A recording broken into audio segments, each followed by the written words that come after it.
isa lang to.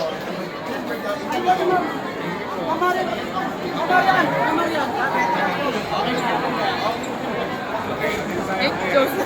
Sandali. Di na ako baba. Di na ako baba.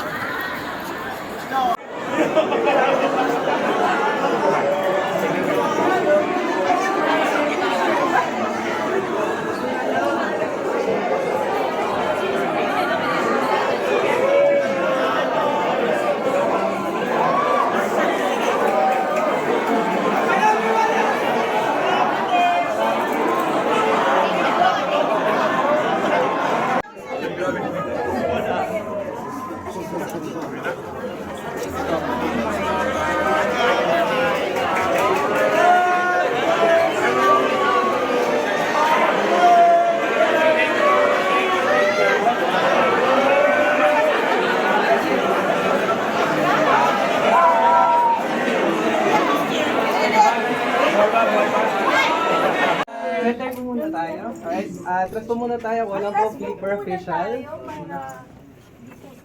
Alright. Can I get individual photos po muna? Sige po. It's okay, it's okay.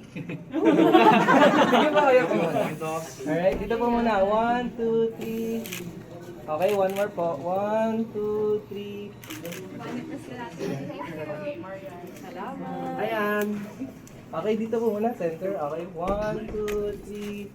Alright, one more po. 1, 2, 3. Here po. Alright.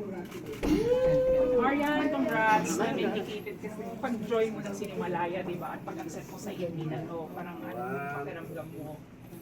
Sabi ko nga nung nagawa ko yung pelikula, siguro bonus na lang talaga itong tropeo na to. Pero yung fulfillment ko sa paggawa ng pelikulang Balota, sa harap at likod ng camera, yung mga nakasama ko doon, sabi ko talaga, ito yata yung sa loob ng ilang years na ako in showbiz, ngayon ko naramdaman yung fulfillment sa sarili ko at sa trabaho ko. Yung Balota po ba new era na for Marian Rivera? Hindi na natin. Ganun na ba yung mga next Nasa alapa-apa ko ngayon. What are you planning to do ba more in this? Why not? Why not? Kung may magandang kwento, may magandang kailangan gawin, why not? Okay. Gabby, sharing the award with Marian, Best Actress, congrats po to you. Your thoughts? Hindi pa rin po ako makapaniwala. Masaya po ako na nanalo si Ate Marian kasi napanood ko siya sa Balota at deserve niya yung award. So to be able to share this moment with her is a great blessing and I'm so grateful po. Magsasama ba kayo sa movie in the future? Pwede? Why not? Why not? Pero ano na lang ang messages of your films and why? Yung pelikulang Balota, napakatapang niya eh. Kumbaga, walang preno sa pagbibigay ng impormasyon at pagpapahayag kung anong nararapat. Sabi nga nila, sa oras na yun, sa mga panahon yun, pare-parehas tayo, pantay-pantay ang boses natin. Kaya sana, tandaan nating pelikula kung ano talagang sinasaloob nito at para sa atin ito, hindi para kung kanino man. Sana ipalabas sa mga sinihan, ano? May plano ba? Nationwide. Baka mapagalitan ako sila na daw po mag-aanak. Gabby. Kono Passion po is a story about grief and losing a loved one.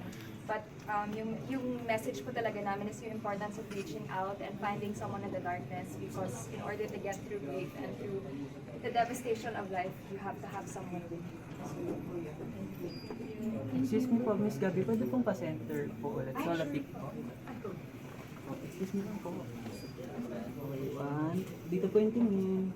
Okay, 1, 2, 3. 1, 2, 3. And 1, 2, 3. Thank you po. Thank you. Salamat po. Thank you po. Thank you. Salamat po.